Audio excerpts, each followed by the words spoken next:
Alrighty, welcome back everyone. It is Laughin' Games here. I'm back with another Starcraft 2 SC Evo cast, which means we have got ourselves something very unique and exciting, as it's going to be more Brood War versus Starcraft 2.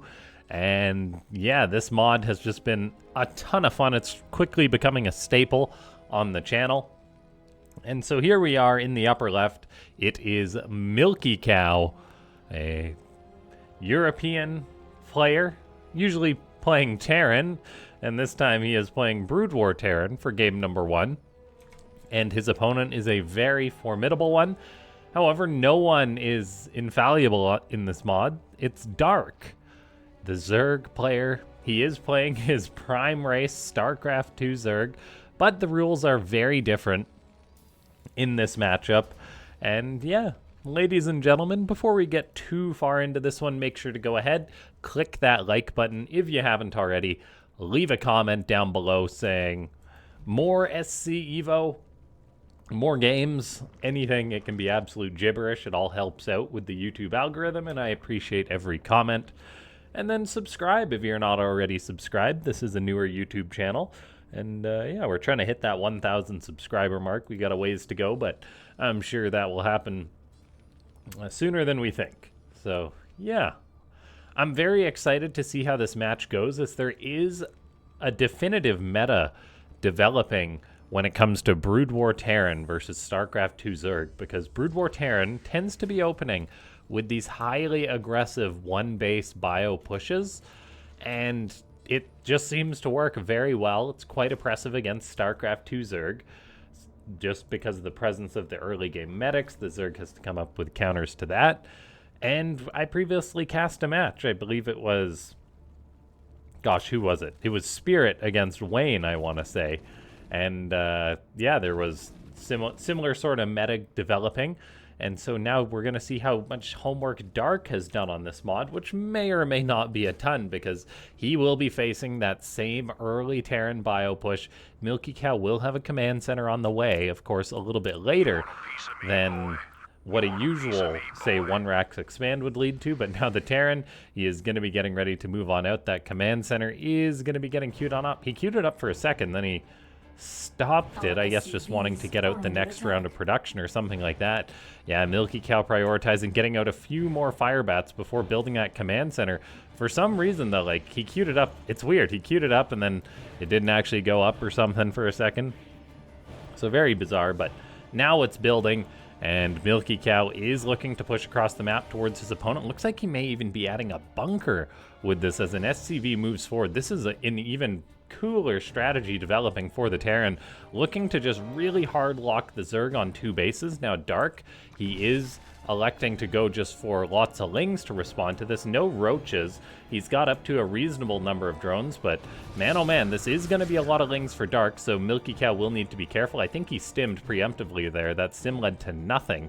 But now there is fire bats crossing the map, very strong units, and Dark's third is under pressure. He's going to be moving out with these Lings to try and get on top of this. The fire bats are not grouped up with the Marines, so they have to stim to quickly come in and help with this, but that bunker is going to lead to a cancel on this base, it appears, as that Terran bio puts out so much damage, and Dark is knocked down to 2 bases. Milkicow, I mean, he steps away from this bunker, but he may be sort of out on a raft in the vast ocean, as Dark has got Lings out. He's going to have Banelings done soon.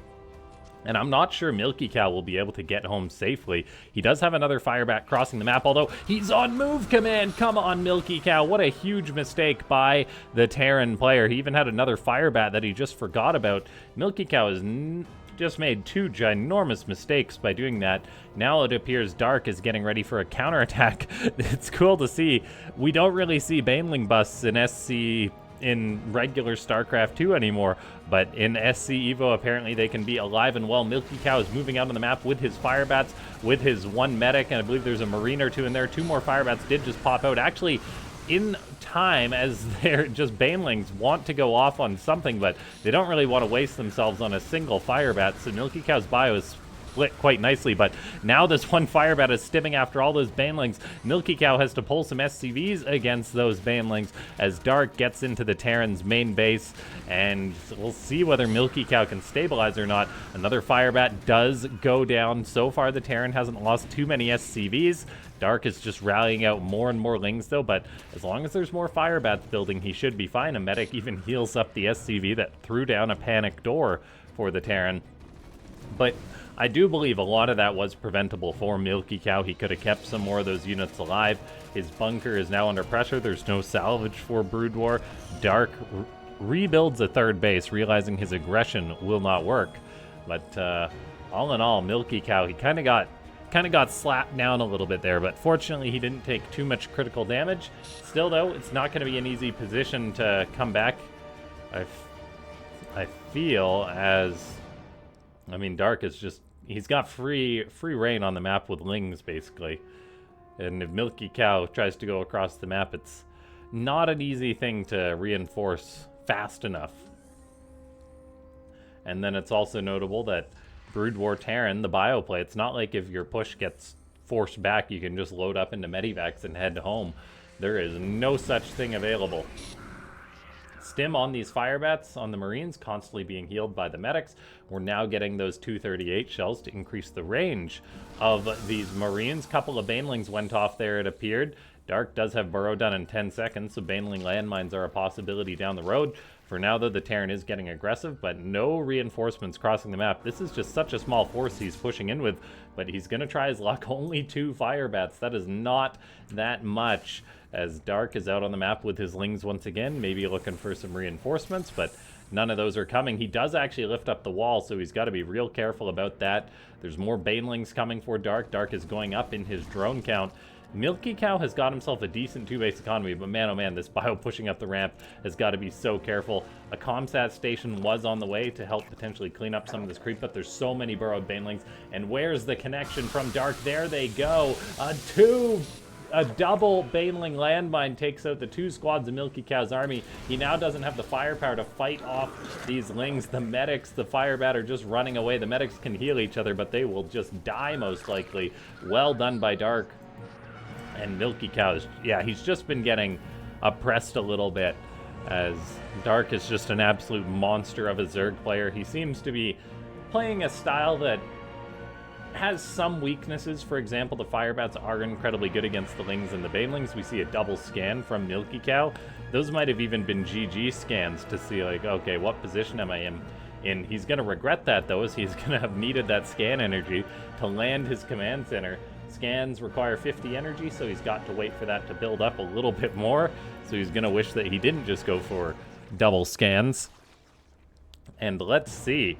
As this is a full-blown best-of-3, we'll probably see the players... Well, we may see the players switch race after this. Very cool move by Milkicow. Accidentally kills his own medic and then drops a scan anyway. What are you doing, man? Oh, man, Milkicow, like, I try not to be too critical of players that I cast, but... like, he shoots down his own medic because the Ling was there, and he did at least kill it. But then he just messes up, and oh, he runs Firebats into the burrowed Banelings. They still explode when you kill them. So this is not a good showing at all from Milkicow. You guys can say I'm being a bit harsh on him, but you gotta play incredibly well when you're up against someone like Dark, and we're just not seeing that right now. As Milkicow stims forward, he's got a relatively small army against what Dark has. Dark has 27 Banelings. They don't have speed yet, but I'm not sure that matters. So Banelings will be like a magic eraser and kill everything. And yeah, Milkicow seems a little bit lost at this point. He's producing a little bit more bio, but Dark is reaching that Starcraft 2 Zerg point where you just swarm and swarm and swarm. The Terran does have, well, actually getting an upgrade I'm not sure I've seen before. Allows medics to use the restoration ability. I'm not sure where this would come in useful. Yeah, like, I guess maybe against fungal growth or something. It's really difficult to say. Anyway, in comes Dark. He has got 24 more Banelings to his name. Milkicow is out of here for game number 1. I'll go ahead and load us into the next match, and I'm guessing it's going to be Milkicow's StarCraft 2 against Dark's Brood War Zerg. That may be a bit more of a fair matchup, so let's see. Okay, so here we are in game number 2. And boy, oh boy, I am a little bit surprised with this one, as we've got Milkicow playing Brood War Terran again. The losing player gets to decide what race they play.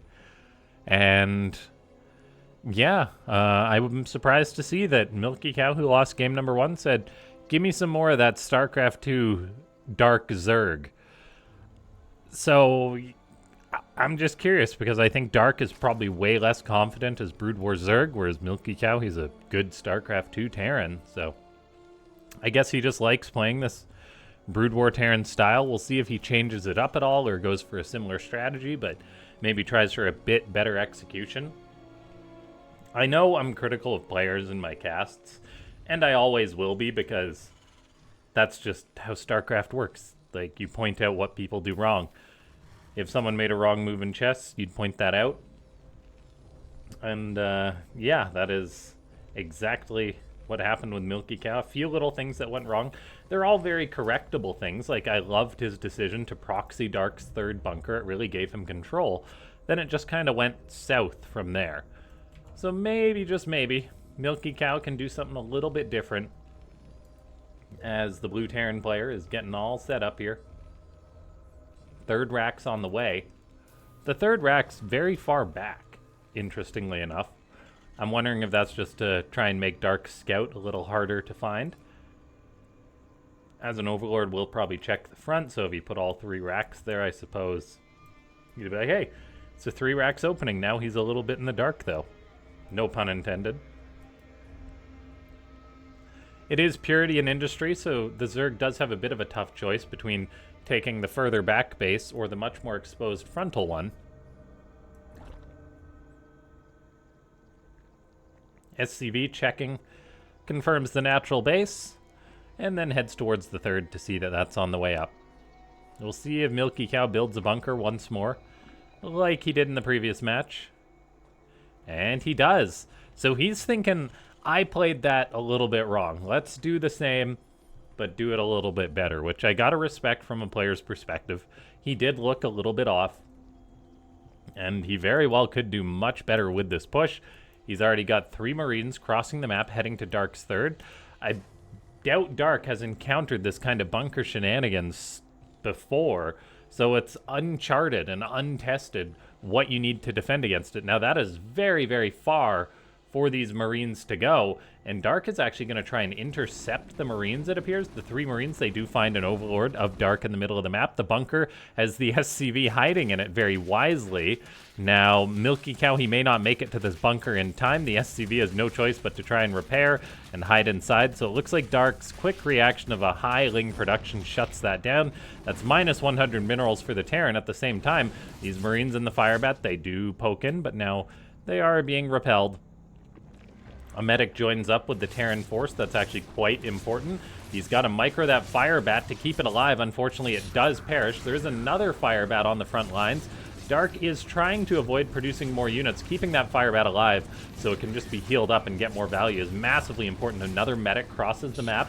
That definitely is helping Milkicow out. Dark, he did try and get an extra round of drones out, and now he's being heavily punished for it as Milkicow goes on in. He's going to get one of the queens, probably be able to get the second one. Now, the Firebats are all dead, targeted down by Dark's queens, so this should be able to be cleaned up. However, Dark loses 5 drones, pretty much the extra 5 drones that he created, being a little bit greedy. Milkicow, meanwhile, of course, no medivacs to escape with this bio, has no choice but to just run around. He's got a few more units rallying at the front. A medic can try and save that Firebat, and it does get escorted on out. Dark now goes into a Baneling nest. Meanwhile, Milkicow is just pumping more and more of these Firebats. He's notably using the Brood War wall, just like a StarCraft 2 Protoss. No choice but to leave a unit in the wall to have that functioning door. It's either that or lift and lower the racks repeatedly. And Milkicow is going to be very glad that he left that wall intact. Firebat has to get tucked on in. Now there can be a counterattack. Milkicow knows the Lings are on the other side of the map. Firebats and the Marines are quite slow chasing down these queens. but they are disrupting mining at Dark's natural. There's 5 fire bats, and Dark's baneling nest is not done yet. The queen goes down, and what are you going to do? Fight 5 fire bats with lings? That's not going to be easy to do if you are Dark. We see him being so careful trying to avoid an engagement with this right now. So now he's morphing in some banelings to help himself out. The Marines are shooting at the hatch. The fire bats are very clogged up right now. More reinforcements are crossing the map for Milkicow. He's got to be careful because Dark does have a boatload of lings. Now the banelings are just about done, so this hatchery should be fine. Queen's going to be the next target. Milkicow's going to want to split those fire bats, but he doesn't do the best job of it, so Dark will clean up this portion of the army. The reinforcements are coming in for Milkicow, and he traded out quite a few units trying to make that push work. Now, the fire bats, they have to try and split against this, which means they're more vulnerable to the lings as he's retreating now against the lings and banelings of Dark. More reinforcements do come in for Milkicow. These fire bats are so good against the lings. The banelings do get some decent connections, and Dark actually just burrows them, and Milkicow walks right back into one of those banelings. Dark quickly burrowed them in that line of sight blocker. And incredibly well done by Dark. Gets Milkicow just like that. Milkicow rallies another fire bat across the map. That's not the mistake. Or that is a bit of a mistake, I think. I'm not sure you want to push across the map with, like, 1 fire bat. He's got 2 more coming out behind it. The Terran player is going for a couple of extra racks. +1 attack is on the way, but I don't know if he's going to have success with this one. And Dark does still have those burrowed banelings. No comsat station has been produced. So Milkicow's playing with fire a little bit in the sense that he doesn't have a counter to those burrowed banelings. He's going to try and push Dark's third once again, seemingly not wanting to give up the momentum as these 3 fire bats run on in. There's lings and banes, though. In order to respond to this, Dark just needs to keep adding on banelings. Scan goes down. That's definitely worthwhile to try and shut down that creep tumor and make sure there's no burrowed banelings. However, it seems that Dark may just have too much to overwhelm this army. More reinforcements are coming in for Milkicow. The last baneling does get a good connection, knocking out 2 fire bats. This is crazy how these players are fighting non-stop.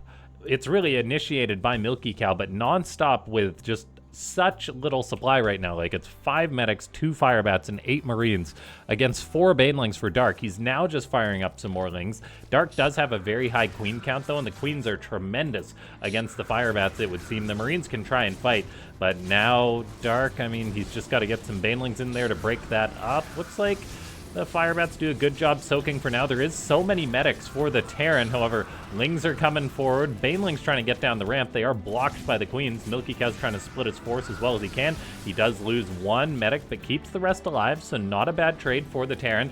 Milkicow is notably on 5 racks right now, so his production is quite insane.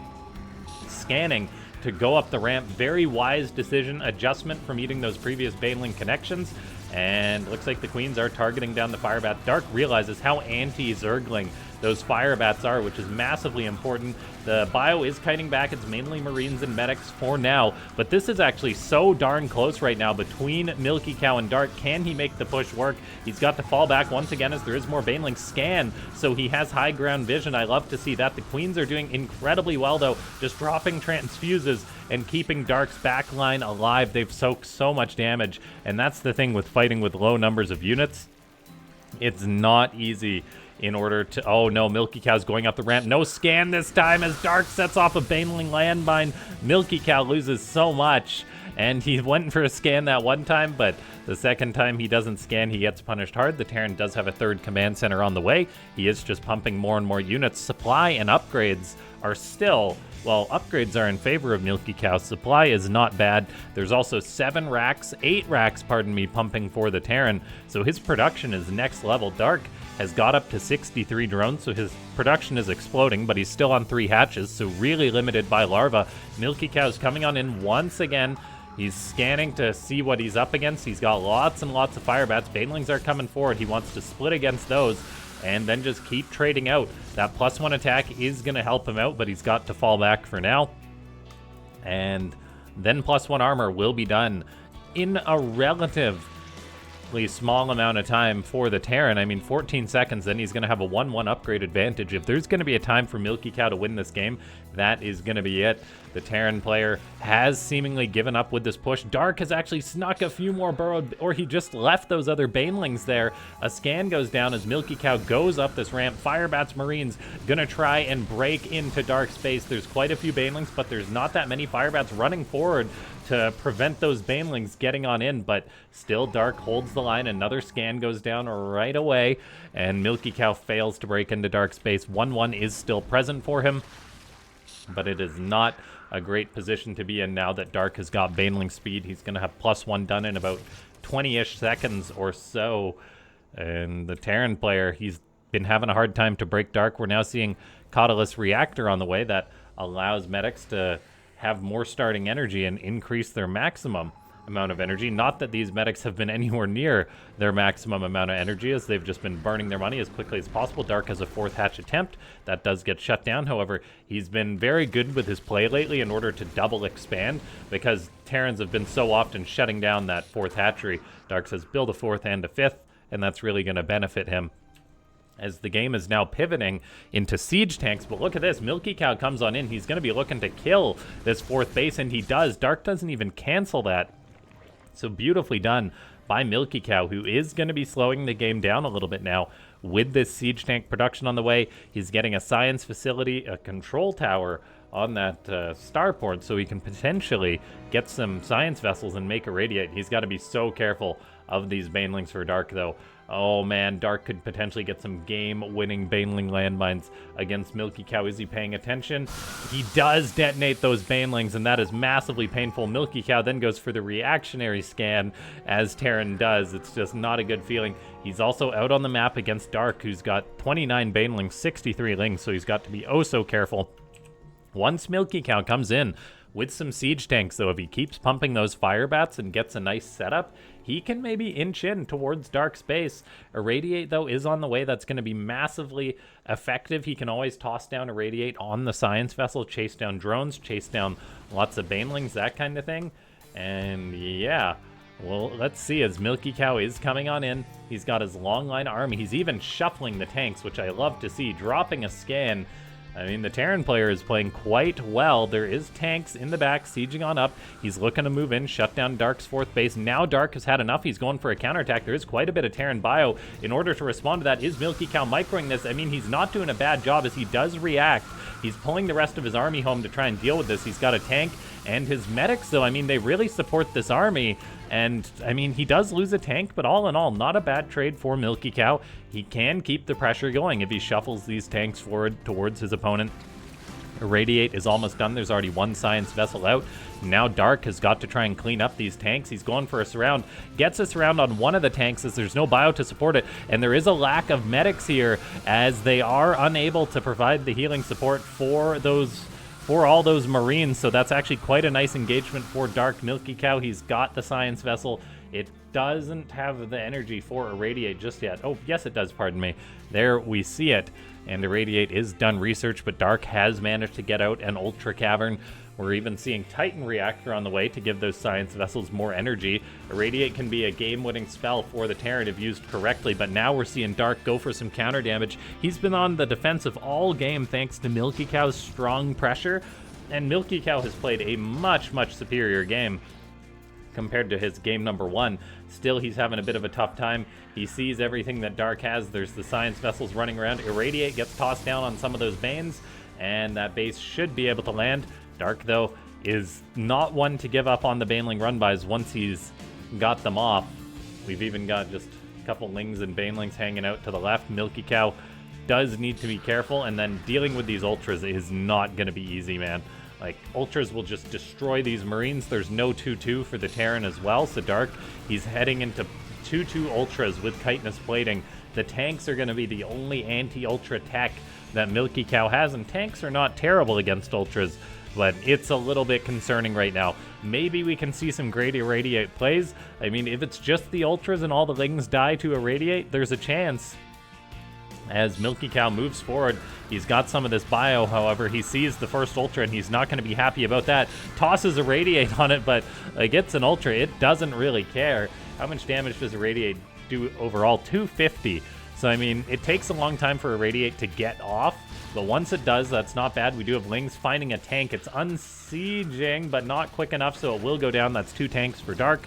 That's a nice pickoff. We're now seeing the Zerg go for an ultra drop with style into the main base of Milkicow.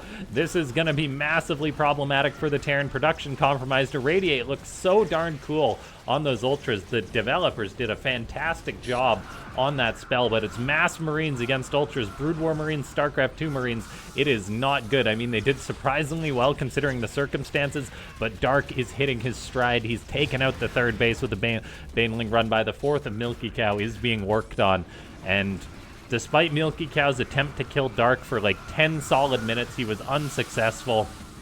And I think Dark has just reached the point in which there's no going back for the Terran. He is just a dead nerd. GG, well done by Dark as he takes the 2-0. I will say Milkicow really played a lot better in that 2nd game compared to the 1st one. And yeah, if it wasn't for maybe that one Baneling landmine, maybe he could have won it.